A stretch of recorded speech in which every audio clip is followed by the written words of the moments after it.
Hello मेरे बच्चों, आज हम पढ़ने जा रहे हैं अपना टॉपिक जिसका नाम है स्ट्रक्चर ऑफ स्केलेटल मसल। बेटा जैसे आपको पता होगा स्केलेटल मसल जो है ये हमारी एक स्पेशल किस्म की मसल है जो मौजूद सिर्फ वर्टिब्रेट्स जानदारों के अंदर है।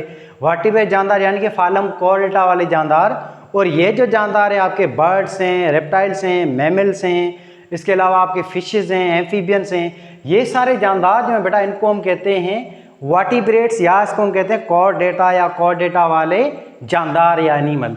ये सबसे ज़्यादा डेवलप एनिमल है और इन्हीं एनिमल के अंदर हड्डियाँ होती हैं और हड्डियों के ऊपर जो गोश्त होता है बेटा इसी गोश्त को हम कहते हैं स्केलेटल मसल।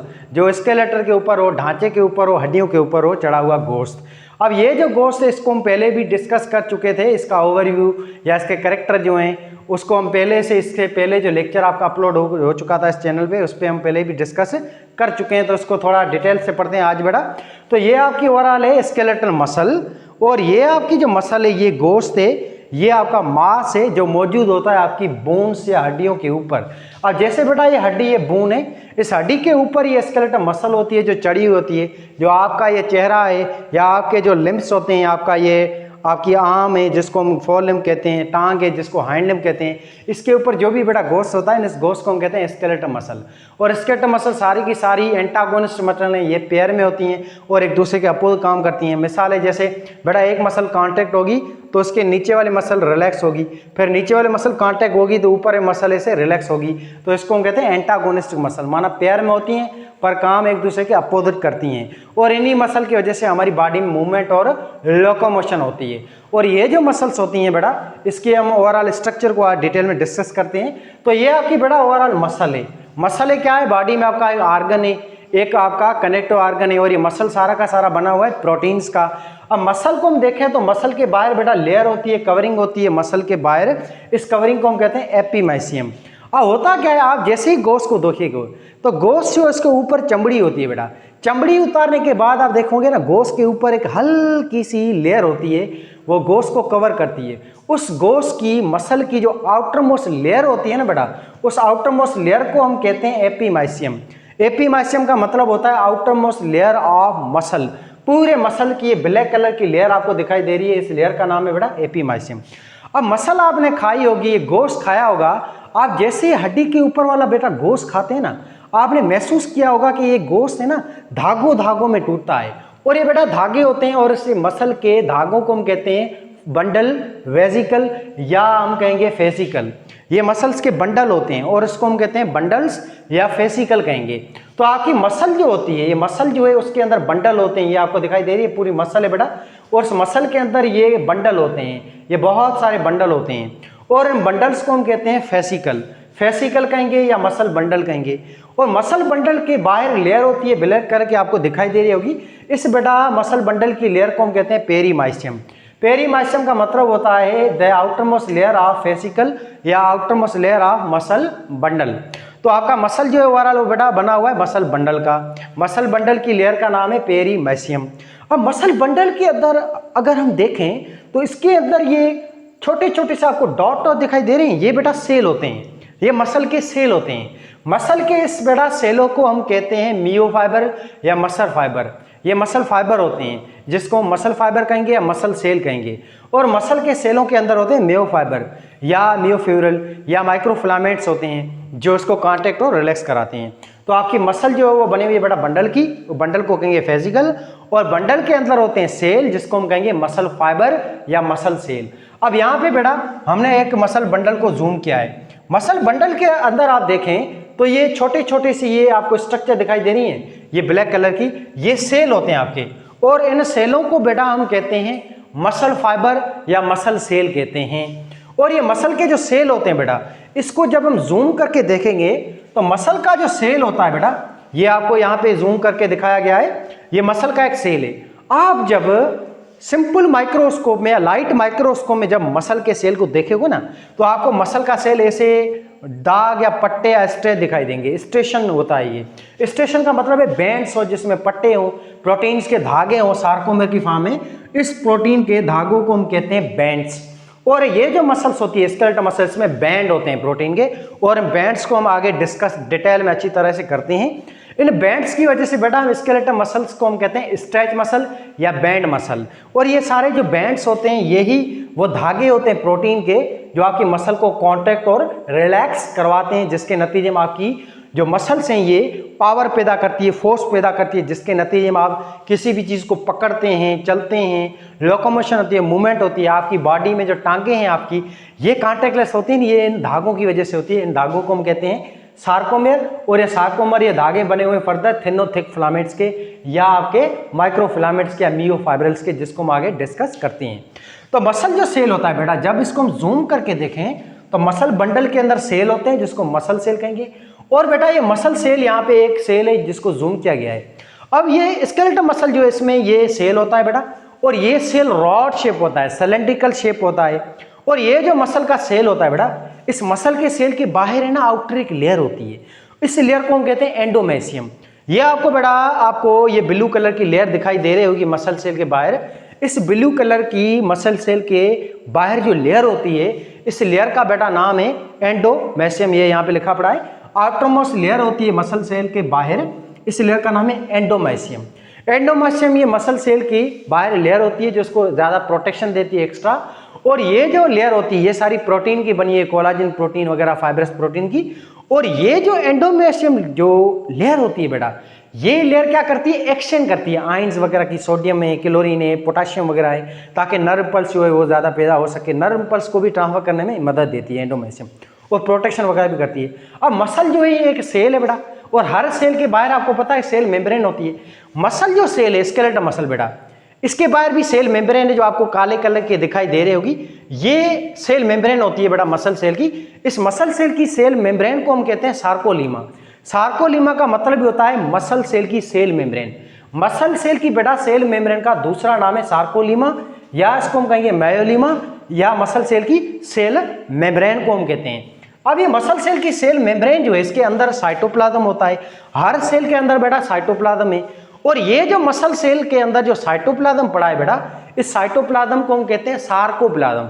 सार्कोप्लाज्म का मतलब होता है the cytoplasm of skeletal muscle is called sarcoplasm, या is called cytoplasm. Muscle cell के साइटोप्लाज्म का नाम है सार्कोप्लाज्म। अब मसल सेल के साइटोप्लाज्म में हर ऑर्गेनेल न्यूक्लियस होते हैं, बहुत सारे मल्टी न्यूक्लिएटेड स्ट्रक्चर होती है। इसमें आप जब देखेंगे तो बहुत सारे न्यूक्लियस भी आपको दिखाई देंगे, ये न्यूक्लियस है, और हर न्यूक्लियस में 46 डीएनए होते हैं। और इसके बाद आप देखें तो पेराक्सोसोम, ग्लाइकोसोम, ये सारे ऑर्गेन भी आपको दिखाई देंगे मसल के अंदर। और भी आगे बहुत सारे होंगे, राइबोसोम में, आपका एंडोप्लाज्मिक रेटिकुलम में, गोल्गी बॉडी, ये सारे मौजूद होते हैं। अब यहाँ पे एक स्पेशल चीज है, वो ये है बेटा, आपके मसल सेल जो है स्केलेटल मसल, इसके अंदर एंडोप्लाज्मिक रेटिकुलम होता है, और इसके एंडोप्लाज्मिक रेटिकुलम का बेटा नाम होता है सार्कोप्लाज्मिक रेटिकुलम। आपके स्केलेटल मसल के साइटोप्लाज्म के अंदर आपका एंडोप्लाज्मिक रेटिकुलम होता है, और बेटा इस एंडोप्लाज्मिक रेटिकुलम को हम कहते हैं सार्कोप्लाज्मिक रेटिकुलम, यानी कि endoplasmic reticulum of skeletal muscle. अब ये जो एंडोप्लाज्मिक रेटिकुलम होता है ये अटैच होता है हर सेल की सेल मेम्ब्रेन के साथ। यहाँ पे सेल मेम्ब्रेन का नाम सार्कोलीमा है, तो इसके साथ एंडोप्लाज्मिक रेटिकुलम अटैच होता है, ठीक है बेटा। और ये एंडोप्लाज्मिक रेटिकुलम जो होता है इसका चैनल होता है सेल मेम्ब्रेन में, सोराख होता है, ये एंडोप्लाज्मिक रेटिकुलम का खुद का सोराख होता है। और इस बेटा सोराख को हम कहते हैं टी ट्यूब्यूल या ट्रांसवर्स ट्यूब्यूल। ये टी ट्यूब्यूल या ट्रांसवर्स ट्यूब्यूल जो होता है ना बेटा, इसी के जरिए नर्व पल्स अंदर आता है, दिमाग का जो है मैसेज अंदर आता है। अब होता क्या है बेटा, अब यहाँ पे जो है बेटा ये आपका दिमाग का सेल है, ये दिमाग के सेल को हम कहते हैं न्यूरॉन, ये न्यूरॉन है बेटा, और ये न्यूरॉन का आखिरी एंड है जिसको हम कहते हैं एक्सोन टर्मिनल। अब ये न्यूरॉन जो है ये मैसेज देगा, सिग्नल देगा, नर्व इम्पल्स देगा आपके मसल के सेल को। वो कैसे देखें, अब ये न्यूरॉन जो इसमें नर्व इम्पल्स आएगी, ये सोडियम और आपके क्लोरीन, पोटेशियम, ये आयंस होते हैं जिसको हम नर्व इम्पल्स कहते हैं, चार्ज की फॉर्म में आता है मैसेज, दिमाग का करंट की फॉर्म में। अब ये जो मैसेज है बेटा ये जैसे आएगा तो आपकी सार्कोलीमा जो मेम्ब्रेन होती है, मसल सेल की बाहर जो मेम्ब्रेन होती है ना, यहाँ पे लगे हुए होते हैं रिसेप्टर्स, यहाँ पे अलग अलग रिसेप्टर्स होते हैं, और ये रिसेप्टर जो है ये नर्व पल्स को रिसेप्ट करेंगे, नर्व पल्स को यहाँ पे लेंगे, फिर ये रिसेप्टर्स जो है आगे ये मैसेज फैलाएंगे, दे देंगे इस चैनल को, और इस चैनल का बेटा नाम है, सोराक का नाम है टी ट्यूब्यूल, ट्रांसफर ट्यूब्यूल। ये याद रखना, ये ट्यूब्यूल, ये सोराक जो है ना एंडोप्लाज्मिक रेटिकुलम का है। यहाँ पे इस एंडोप्लाज्मिक रेटिकुलम का नाम है सार्कोप्लाज्मिक रेटिकुलम। तो नर्व पल्स आ गया है, मैसेज दिमाग का आ गया है आपके एंडोप्लाज्मिक रेटिकुलम में या सार्कोप्लाज्मिक रेटिकुलम में। अब ये एंडोप्लाज्मिक रेटिकुलम जो इसको जैसे ही सिग्नल मिलेगा ब्रेन से, जैसे ही मैसेज मिलेगा, तो एंडोप्लाज्मिक रेटिकुलम जो होता है बेटा, इसके अंदर होता है कैल्शियम आयन। अब ये एंडोप्लाज्मिक रेटिकुलम जो है ना, नर्व पल्स को देखते ही ये रिलीज करेगा कैल्शियम आयन को। कैल्शियम आयन को ये एंडोप्लाज्मिक रिलीज करेगा आपके साइटोप्लाज्म के अंदर, आपके मसल सेल के साइटोप्लाज्म में एंडोप्लाज्मिक कैल्शियम रिलीज करेगा। और ये कैल्शियम बहुत इंपॉर्टेंट आयन्स है, ये मिनरल्स होता है। और ये कैल्शियम जाके आपके इस मसल सेल के अंदर, ये धागे आपको दिखाई दे रहे हैं बेटा, इन धागों को हम कहते हैं थिन फिलामेंट और थिक फिलामेंट। इन धागों को जो है ना कैल्शियम आयन आपस में जोड़ेगा। फिर एक और ऑर्गेनेल होता है आपकी इसे सार्कोलिमा मेम्ब्रेन के पास, जिसको हम कहते हैं माइटोकॉन्ड्रिया। बहुत सारे माइटोकॉन्ड्रिया होते हैं आपके स्केलेटल मसल में, न्यूमेरस नंबर होते हैं, मेनी नंबर होते हैं। अब ये माइटोकॉन्ड्रिया भी बदले में यहाँ पे छोड़ेगा ये मॉलिक्यूल, अपना एनर्जी का मॉलिक्यूल, और उस एनर्जी के मॉलिक्यूल को हम कहेंगे एटीपी। तो बेटा जैसे ही नर्व पल्स आएगा तो एंडोप्लाज्मिक कैल्शियम रिलीज करेगा साइटोप्लाज्म में, और माइटोकॉन्ड्रिया रिलीज करेगा एटीपी। अब ये एटीपी और कैल्शियम, ये दोनों जो मॉलिक्यूल हैं आपके, ये दोनों जो है आके बाइंड होंगे यहाँ पे इन धागों के साथ। इन धागों को हम कहते हैं थिन फिलामेंट और इस धागे को कहते हैं थिक फिलामेंट। ये बेटा थिन फिलामेंट है और ये थिक फिलामेंट है। अब आपका जो कैल्शियम है वो अटैच होगा थिन फिलामेंट के साथ, ट्रोपोनिन प्रोटीन के साथ। ऐसे एटीपी यहाँ पे अटैच होगी मायोसिन फिलामेंट या थिक फिलामेंट के साथ, और इसके नतीजे एटीपी कैल्शियम जैसे ही बाइंड होंगे इन मॉलिक्यूलों के ऊपर, तो ये जो हैं आपके धागे ये आपस में फिर कॉन्ट्रैक्ट होंगे। इसके नतीजे में ये जब धागे कॉन्ट्रैक्ट होंगे तो इसके नतीजे में पूरा बेटा ये सेल कॉन्ट्रैक्ट होगा। जब पूरा सेल कॉन्ट्रैक्ट होगा तो उसके नतीजे में पूरा ये बंडल कॉन्ट्रैक्ट होगा। जब सारे बंडल कॉन्ट्रैक्ट होंगे तो पूरा का पूरा मसल कॉन्ट्रैक्ट होगा। जब पूरा मसल बेटा कॉन्ट्रैक्ट होगा तो ये मसल जो है ये प्रेशर लगाएगा टेंडन पे। टेंडन बेटा ये कनेक्टिव टिश्यू होता है, फाइब्रस टिश्यू का बना हुआ एक धागा होता है जो आपकी मसल को अटैच करता है बोन के साथ, और ये टेंडन आपका यहाँ पे मौजूद है। बेटा ये आपकी मसल है, इसको हम कहते हैं बाइसेप मसल। जब ये बाइसेप मसल के सार्कोमर ये प्रोटीन के धागे कॉन्ट्रैक्ट होंगे ना, तो ये मसल भी नतीजे में कॉन्ट्रैक्ट होगी और ये मसल प्रेशर लगाएगी आपके टेंडन पे। फिर ये टेंडन जो है आगे जो हड्डी होती है आपकी लोअर आर्म की, जिसको हम कहते हैं आपकी रेडियस और अल्ना, तो अल्ना जो हड्डी है इसके ऊपर ये दबाव बनेगा आपका ये टेंडन, जिसके नतीजे जैसे ही ये मसल कॉन्ट्रैक्ट होगी तो टेंडन जो है वो खींचेगा आगे वाली इस बोन को, रेडियस को और अल्ना को, खासतौर पे अल्ना को। फिर अल्ना जो है यूँ बैंड हो जाएगी। ये अल्ना बैंड बेटा तब हुई है जब आपका सार्कोमर, आपके मसल सेल में बेटा ये धागे होते हैं प्रोटीन के, ये जब कॉन्ट्रैक्ट हुए हैं। और ये जो धागे कॉन्ट्रैक्ट तब होते हैं जब नंबर 1 दिमाग मैसेज देगा, नर्व पल्स कहेंगे, फिर नंबर 2 कैल्शियम रिलीज होगा, नंबर 3 एटीपी रिलीज होगी। अब एटीपी, कैल्शियम, नर्व पल्स ये तीनों कंपोनेंट होते हैं जो आपकी मसल को कॉन्ट्रैक्ट कराते हैं, जिसके नतीजे मसल जो है वो टेंडन को पुश करेगी। टेंडन जो आगे वाली हड्डी को जो है वो इनवर्ड यूं पुश करेगा, जिसके नतीजे में आपका ये जॉइंट है, आपका ये मसल है, आपका पूरा वाली आर्म है वो बैंड हो जाएगा। इसको हम कहेंगे मोमेंट कहेंगे, या एनर्जी पैदा हो गई या मसल कॉन्ट्रैक्ट हो गई। अब निचली मसल अभी रिलैक्स होती है, फिर ये वाले मसल के भी सार्कोमर ऐसे कॉन्ट्रैक्ट हो गए, ये मसल भी कॉन्ट्रैक्ट होगी जो यहाँ पे इसका टेंडन होता है इस हड्डी के साथ। फिर ये मसल यूँ खींचेगी तो इसके नतीजे ये मसल रिलैक्स होगी, ये कॉन्ट्रैक्ट होगी, और ये मसल इस जॉइंट को या ऐसा आपकी आर्म को सीधा कर देगी। तो इनको मसल को क्या कहते हैं, एक्सटेंसर मसल या फ्लेक्सर मसल। ऊपर वाली आपकी बाइसेप एक्सटेंसर मसल से या फ्लेक्सर मसल से, क्योंकि ये जॉइंट को है ना वो बेंड कराती है। जो जॉइंट को सीधा कराए कॉन्ट्रैक्ट करके उसको हम कहेंगे एक्सटेंसर मसल, जो एक्सटेंड करती है जॉइंट को। ये आपकी निचली मसल्स होती है जिसको हम कहते हैं ट्राइसेप मसल। और इन मसल को आगे भी हम डिस्कस करेंगे अलग एक टॉपिक में, एंटागोनिस्टिक मसल के अंदर। अब हम बेटा इसके अंदर देखें तो आपका जो सेल है ये मसल सेल, इसके अंदर हर चीज मौजूद होती है। दूसरी बात यहाँ पे इंपॉर्टेंट याद करने वाली वो ये है, आप जब इस मसल सेल को देखेंगे ना बेटा, आपके इस मसल सेल में आपको काले काले से ऐसे पट्टे या बैंड्स नजर आएंगे, धाग धब्बे नजर आएंगे। इन धाग और धब्बों को हम कहते हैं बैंड या स्ट्रेशन। इसकी वजह से इस मसल को, स्केलेटल मसल को हम कहते हैं स्ट्रेच मसल, धाग और धब्बों वाली मसल। और ये दाग जो धब्बे होते हैं इसके दो टाइप हैं, एक होते हैं डार्क बैंड, एक होते हैं लाइट बैंड। अब ये आपको दिखाई दे रहे हैं, ये काले कलर के बैंड होते हैं, प्रोटीन के रॉड्स होते हैं, प्रोटीन के धागे होते हैं ये, और ये सारे धागे प्रोटीन ओके, और ये सारे फाइब्रस प्रोटीन होते हैं, और इसको हम कहते हैं डार्क बैंड बेटा। और बीच में ये होता है लाइट बैंड। तो डार्क बैंड और लाइट बैंड ये दोनों बैंड्स होते हैं आपकी स्केलेटल मसल के अंदर। अब इसको हम थोड़ा सा डिटेल में देखें बेटा, तो ये आपको काले कलर के पट्टे दिखाई दे रहे होंगे, इन काले कलर के पट्टों का नाम है डार्क बैंड, या बेटा इसको हम कहेंगे जेड लाइन। ये जेड लाइन है। ऐसी बहुत सारी जेड लाइन होती हैं या ज़्विशल लाइंस होती हैं आपकी इस स्केलेटल मसल के सेल के अंदर। अब इन जेड लाइन के 7 अटैच होते हैं, ये लाल कलर के आपको धागे दिखाई दे रहे होंगे। इन लाल कलर के बेटा धागों को हम कहते हैं थिन फिलामेंट, या इसको कहते हैं एक्टिन फिलामेंट। ये पतले से प्रोटीन के धागे होते हैं, और इन धागों के बीच में आपको ब्लू कलर का मोटा सा एक प्रोटीन का धागा दिखाई दे रहा होगा। बेटा इस मोटे से इस प्रोटीन के धागे का नाम है मायोसिन फिलामेंट या थिक फिलामेंट। अब ये 2 किस्म के धागे होते हैं यहाँ पे, एक होते हैं ये सेंटर में थिक फिलामेंट या मायोसिन फिलामेंट, साइडों में ये छोटे से पतले से धागे होते हैं जिसको हम कहते हैं थिन फिलामेंट या एक्टिन फिलामेंट। अब ये जो धागे होते हैं ओवरऑल इनको हम कहते हैं सार्कोमर। सार्कोमर का मतलब होता है रीजन बिटवीन 2 जेड लाइंस। अब ये एक जेड लाइन है, दूसरी जेड लाइन है, इसके बीच में इस पूरे एरिया को हम कहेंगे सार्कोमर। अब इस एक सार्कोमर को हम यहाँ पे जूम करते हैं बेटा। अब आप देखें ये जेड लाइन, ये आपकी जेड लाइन ये पड़ी है, ये जो काले कलर की लाइन है ये वाली, इसको हमने यहाँ पे जूम किया है बेटा। इस लाइन को हम कहेंगे जेड लाइन, या इसको हम कहेंगे सेपरेटिंग लाइन। ये आपकी जेड लाइन है, ये एक जेड लाइन, ये दूसरी जेड लाइन। जेड लाइन जो है इसका जेड का मतलब होता है इजिशियन लाइन। इजिशियन जो है एक साइंटिस्ट था, बंदा था जिसने इस चीज को डिस्कवर किया था, उसके ऊपर ये नाम रखा गया है। इजिशियन का मतलब होता है मिडिल। ये आपके सार्कोमर के बिल्कुल जो है बीच में होती है, सार्कोमर को बनाती है, सार्कोमर को सेपरेट भी यही करती है। अब ये जो जेड लाइन है ना, इसकी एक साइड भी सार्कोमर है, दूसरी साइड भी दूसरा सार्कोमर होता है। ऐसे बहुत सारे सार्कोमर होते हैं आपकी जेड लाइन के ऊपर अरेंज होते हैं, अटैच होते हैं। सार्कोमर का मतलब होता है थिन और थिक फिलामेंट, इन दोनों को मिला के कहते हैं सार्कोमर, इसके ओवरऑल गुच्छे को या इसके कॉम्प्लेक्स को। अब ये जेड लाइन है बेटा। जेड लाइन का दूसरा नाम है सेपरेटिंग लाइन।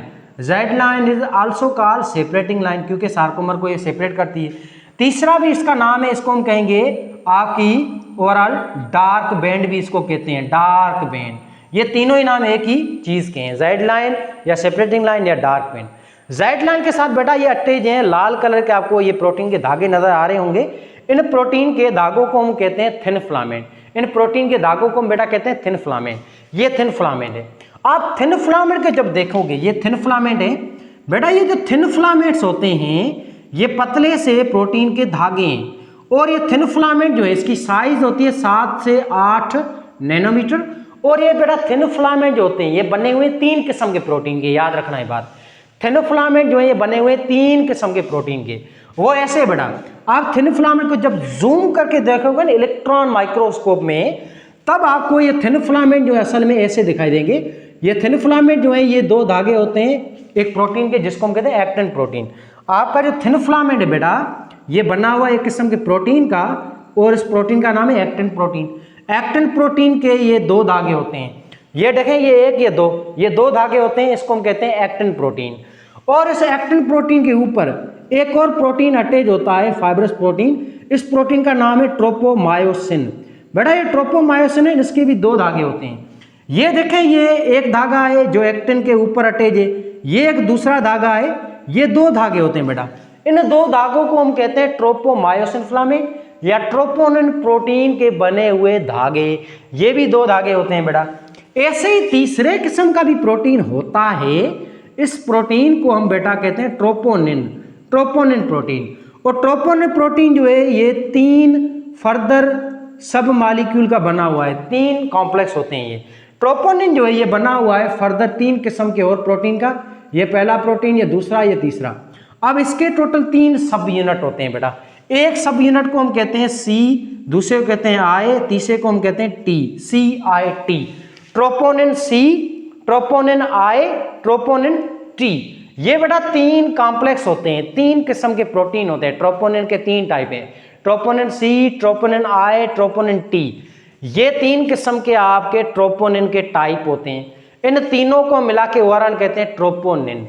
तो आपका ये ट्रोपोनिन और बेटा ट्रोपोमायोसिन और एक्टिन, ये तीनों ही किस्म के प्रोटीन मिलके ओवरऑल बनाते हैं धागा, और इस धागे को हम कहते हैं थिन फिलामेंट। बेटा ये पूरा होगा थिन फिलामेंट। ऐसे ये 3 किस्म के प्रोटीन यहाँ पे भी मौजूद है, ये भी थिन फिलामेंट है। इस थिन फिलामेंट में भी 2 एक्टिन के धागे होंगे, 2 ट्रोपोमायोसिन के होंगे। ऐसे ही इन धागों के ऊपर ये ट्रोपोनिन भी अटैच होता है। ऐसे बेटा यहाँ पे भी आपका एक्टिन के 2 धागे होंगे, यहाँ पे भी 2 धागे ट्रोपोमायोसिन के होंगे, और यहाँ पे भी ट्रोपोनिन अटैच होता है जो कि प्रोटीन होता है। ऐसे यहाँ पे भी 2 एक्टिन होंगे, 2 ट्रोपोमायोसिन होंगे, और यहाँ पे इसके ऊपर भी ट्रोपोनिन प्रोटीन होता है। तो ये 3 तरह के प्रोटीन है जो मिलकर बनाते हैं थिन फिलामेंट या थिन मायोफिलामेंट या थिन मायोफिब्रिल्स को। बात आ रही है बेटा समझ में।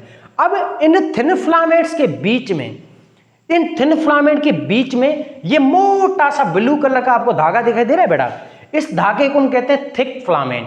बेटा थिक फिलामेंट जो होता है, ये थिक फिलामेंट है आपका, ये थिक फिलामेंट का दूसरा बेटा नाम होता है मायोसिन फिलामेंट। और ये जो थिक फिलामेंट होता है बेटा, इसकी साइज थिन फिलामेंट से डबल होती है, इसकी साइज होती है 16 नैनोमीटर। और ये जो धागा होता है बेटा, ये धागा एक ही किस्म के प्रोटीन का बना हुआ है, और इस प्रोटीन का नाम है myosin protein. Actin, troponin, tropomyosin, myosin, ये 4 किस्म के प्रोटीन्स होते हैं जो आपके सार्कोमर को बनाते हैं। सार्कोमर इसी को कहते हैं। ये पूरी की पूरी जेड लाइन, फिर ये थिन फिलामेंट 4, और ये बीच में एक थिक फिलामेंट। इस पूरी स्ट्रक्चर को, इस एक स्ट्रक्चर को हम कहेंगे सार्कोमेर। ये एक दूसरा सार्कोमेर है बेटा, ये एक दूसरा सार्कोमर है। सार्कोमर को हम ऐसे काउंट कर सकते हैं कि जितने थिक फिलामेंट होंगे उतनी सार्कोमर है। जैसे यहाँ पे थिक फिलामेंट 1 है तो ये एक सार्कोमर होगा पूरा, ये दूसरा थिक फिलामेंट है तो इसको हम कहेंगे दूसरा सार्कोमर। समझ आ रही बात। ऐसे आप देखें, ये एक सार्कोमर है, ये एक दूसरा सार्कोमर है, ये तीसरा, ये चौथा, ये 5वां, 6ठा, 7वां, 8वां, 9वां, 10वां, ऐसे 10 सार्कोमर हमने इस स्ट्रक्चर में बनाए। पर ऐसे 10 नहीं होते हैं मेरे बच्चे, बहुत सारे सार्कोमर होते हैं, लाखों की तादाद में होते हैं सार्कोमर। बात आ रही बेटा समझ। अब एक सार्कोमर को हम देखें तो एक सार्कोमर किसका बना हुआ है? 2 किस्म के धागों का, थिन फिलामेंट और थिक फिलामेंट। थिक फिलामेंट जो होते हैं ये एक ही धागा होता है, और ये थिक फिलामेंट जो है ये बना हुआ है मायोसिन प्रोटीन का। और थिक फिलामेंट जो बेटा होता है ये साइज में डबल है थिन फिलामेंट से, और थिक फिलामेंट या मायोसिन फिलामेंट जो है ये बेटा बना हुआ है 300 से लेकर 400 के सब यूनिट्स का। ये जो थिक फिलामेंट है ये बना हुआ है, और आप देखोगे जब इसको तो ये छोटे छोटे से प्रोटीन के धागों का बना हुआ है। ये ऐसे होता है थिक फिलामेंट। असल में थिक फिलामेंट ऐसे छोटे छोटे इन प्रोटीन्स का बना हुआ है, और इस प्रोटीन्स को हम कहते हैं मियोमाइसिन। ये मियोमाइसिन होता है, ये मियोमाइसिन के मॉलिक्यूल होते हैं। ये मियोमाइसिन होता है, इसका सब यूनिट होता है आपके मायोसिन प्रोटीन का। और ये मियोमाइसिन के टोटल मॉलिक्यूल होते हैं 300 से 400। ये ऐसे 300 से 400 मियोमाइसिन जो है आपस में मिलते हैं, जिसके नतीजे में एक धागा बनता है, और इस धागे को हम यहाँ पे कहते हैं थिक फिलामेंट या मायोसिन फिलामेंट। तो आपके ये टोटल 2 धागे हैं। अब हम इसमें देखें तो ओवरऑल जो आपका ये मसल सेल जो था, इसमें बेटा क्या था आपका टी ट्यूब्यूल था, जो हम डिस्कस कर चुके हैं। एंडोप्लाज्मिक रेटिकुलम का सुराख होता है जिसके से नर्व पल्स अंदर आएगा और स्टिमुलेट होगा एंडोप्लाज्मिक रेटिकुलम, फिर एंडोप्लाज्मिक कैल्शियम रिलीज करेगा। और ये टी ट्यूब्यूल के बाद हम देखें सार्कोमर। बेटा सार्कोमर यही होता है ओवरऑल, इसको हम कहेंगे सार्कोमर पूरा। और सार्कोमर का मतलब है region between 2 Z line is called sarcomere. और सार्कोमर बना हुआ है थिन फिलामेंट का और थिक फिलामेंट का। थिन फिलामेंट बेटा बना हुआ है एक्टिन, ट्रोपोमायोसिन और ट्रोपोनिन प्रोटीन का। अब एक्टिन प्रोटीन सबसे ज्यादा इंपॉर्टेंट प्रोटीन है। थिन फिलामेंट में 3 किस्म के प्रोटीन है, और इन तीनों ही किस्म में से सबसे ज्यादा जो इंपॉर्टेंट प्रोटीन है वो तीनों में कौन सा है बेटा? वो एक्टिन प्रोटीन है। क्योंकि बेटा जब मसल कॉन्ट्रैक्ट होगी ना तब मायोसिन प्रोटीन जो है, मायोसिन प्रोटीन ये अटैच होगा एक्टिन प्रोटीन के साथ। इस वजह से एक्टिन प्रोटीन को हम ज्यादा इंपॉर्टेंस देते हैं। मसल को कॉन्ट्रैक्ट कराने में तीनों चारों ही प्रोटीन्स का रोल है, एक्टिन, मायोसिन, ट्रोपोनिन, ट्रोपोमायोसिन का। और चारों ही का रोल हम आगे डिस्कस करते हैं या अलग लेक्चर में डिस्कस करेंगे। अब थिन फिलामेंट बना हुआ है इन 3 किस्म के प्रोटीन का। थिक फिलामेंट बना हुआ है एक ही किस्म के प्रोटीन का, जिसका नाम है मायोसिन फिलामेंट या मायोसिन प्रोटीन का बना हुआ है। मायोसिन प्रोटीन जो है फर्दर बना हुआ है मियोमाइसिन सब यूनिट का, जो कि टोटल 300 से 400 होते हैं। अब हम इसके अंदर देखें तो ये एक सार्कोमर है बेटा। अब इस सार्कोमर के अंदर देखें तो इसमें बैंड होते हैं अलग अलग। आपके सार्कोमर अलग अलग बैंड होते हैं। अब पहले तो ये जेड लाइन है बेटा, जेड लाइन को सेपरेटिंग लाइन कहेंगे या डार्क बैंड कहेंगे। अब इसके बाद हम देखें बेटा तो ये आपको ऐसा दिखाई दे रहा है, ये वाला हिस्सा, ये इतना सा, ये एक हिस्सा है, ये एक सार्कोमर का दूसरा हिस्सा है बेटा। इसको थोड़ा सा ध्यान से देखिएगा। अब यहाँ पे आप देखें, थोड़ा ध्यान दें। अब बेटा देखें ये आपको हिस्सा दिखाई दे रहा है सार्कोमर का, ये वाला हिस्सा। यहाँ पे आपको कौन सा फिलामेंट नजर आ रहा है बेटा? इस हिस्से में आपको सिर्फ थिन फिलामेंट नजर आ रहा है। ये जो सा आप देखें, ये सा, ये जो रीजन होती है सार्कोमर की, इस रीजन में आपको सिर्फ और सिर्फ थिन फिलामेंट मिलेगा। और बेटा इस हिस्से को हम कहते हैं आई बैंड, या इस हिस्से को हम कहेंगे लाइट बैंड। ये एक आई बैंड है, ये एक दूसरा आई बैंड है। आई का मतलब है आइसोट्रॉपिक बैंड, ये इसका फुल फॉर्म होता है। ये आपका लाइट बैंड कहलाता है क्योंकि ये बहुत पतला होता है, थिन फिलामेंट का बना हुआ है और इसमें लाइट भी पार हो जाती है, इस वजह से इसको ट्रांसपेरेंट बैंड भी कहेंगे, ट्रांसपेरेंट बैंड भी इसको कहेंगे। ठीक है बेटा। अब आई बैंड जो है इसमें थिन फिलामेंट होते हैं, इसको हम यहाँ पे नोट करते हैं। तो आपका आई बैंड जो होता है बेटा, आई बैंड जो है आपका, आई बैंड जो है ये सारा का सारा बना हुआ है थिन फिलामेंट्स का। आई बैंड जो बेटा, इसमें आपके कौन से फिलामेंट होते हैं? आई बैंड में आपके होते हैं थिन फिलामेंट, या थिन फिलामेंट्स को हम कहेंगे एक्टिन फिलामेंट्स। अच्छा, अब नेक्स्ट हम देखें तो ये ऐसा आपको नजर आ रहा है बेटा, ये वाला ऐसा यहाँ पर, ये एक, ये दूसरा। अब इस हिस्से में आप देखें गौर से तो बेटा ये जो हिस्सा है, ये इतना सा छोटा सा हिस्सा, इस हिस्से में आपको दोनों ही धागे दिखाई देंगे, इस रीजन में आपको दोनों ही धागे दिखाई देंगे। थिन फिलामेंट भी दिखाई दे रहे हैं ओवरलैप किए हुए थिक फिलामेंट के साथ, और ये थिन थिक थिन थिक। इस हिस्से में थिन फिलामेंट भी मौजूद है और थिक फिलामेंट भी मौजूद है।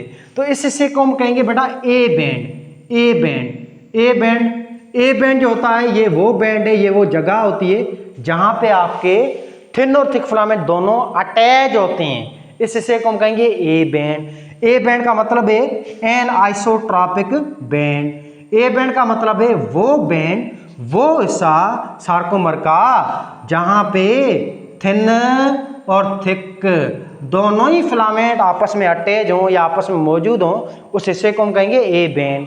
ये दो बैंड क्लियर है। अच्छा, आगे हम चलें बेटा, तो ये ऐसा आपको पूरा दिखाई दे रहा है, ये पूरा ऐसा, इस हिस्से में आपको कौन सा फिलामेंट बेटा दिखाई दे रहा है? इस पूरे हिस्से में, ये पूरा जैसा आप देखें, इस हिस्से में आपको थिक फिलामेंट दिखाई दे रहा होगा। सार्कोमर का ये जो एरिया है बेटा, इस एरिया में आपको सिर्फ और सिर्फ ये थिक फिलामेंट ही दिखाई दे रहा है, थिन फिलामेंट यहाँ पे मौजूद नहीं है। तो इस पूरे हिस्से को हम बेटा कहेंगे एच बैंड। एच बैंड का मतलब होता है बेटा हेलिल बैंड, या इसको हम कहेंगे लाइटर बैंड, या इसको हम कहेंगे हैंसन बैंड। बेटा ये एच बैंड जो होता है, एच बैंड, एच बैंड आपका वो ऐसा होता है सार्कोमर का जहां पे सिर्फ और सिर्फ कौन से फिलामेंट पाए जाते हैं? Only and only thick filaments are myosin filament. और ये जो एच बैंड है इसका बेटा दूसरा नाम है हैंसन बैंड। हैंसन जो है एक साइंटिस्ट था जिसने इस चीज को डिस्कवर किया था, देखा था, इसके ऊपर रिसर्च की थी, इस वजह से उस साइंटिस्ट का इसके ऊपर नाम रखा गया है। अब ये एच बैंड होता है, और एच बैंड जो है इसके बिल्कुल सेंटर जो होता है, सेंटर, ये बिल्कुल सेंटर है। देखें बेटा, ये सार्कोमर का क्या है? सेंटर है। और सेंटर को हम कहते हैं एम लाइन।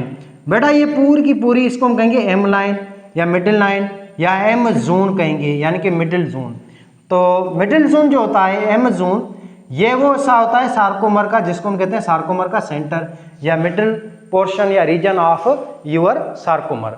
तो ये था आपका ओवरऑल बैंड्स जिसको हमने डिस्कस कर लिया है। तो बेटा आई बैंड का मतलब है सिर्फ और सिर्फ थिन फिलामेंट हो, ए बैंड का मतलब है थिक और थिन दोनों हो, और एच बैंड का मतलब है सिर्फ और सिर्फ क्या मौजूद हो? आपके थिक बैंड हो। और एम का मतलब है मिडिल लाइन होती है, और ये मिडिल लाइन जो है ना, यहाँ पे आपस में थिक फिलामेंट अटैच होते हैं।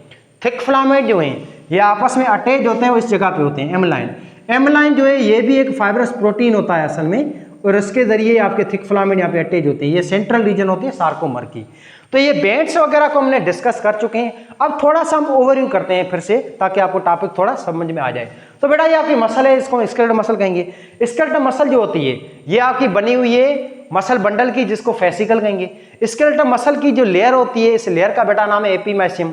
फिर मसल बंडल जो होते हैं, मसल बंडल, ये मसल बंडल आपने देखेंगे जब आप जो चिकन वगैरह खाते हैं या गोश्त खाते हैं तब धागे धागे से निकलते हैं, ये मसल बंडल होते हैं बेटा। मसल बंडल आपको बाकायदा दिखाई भी देंगे।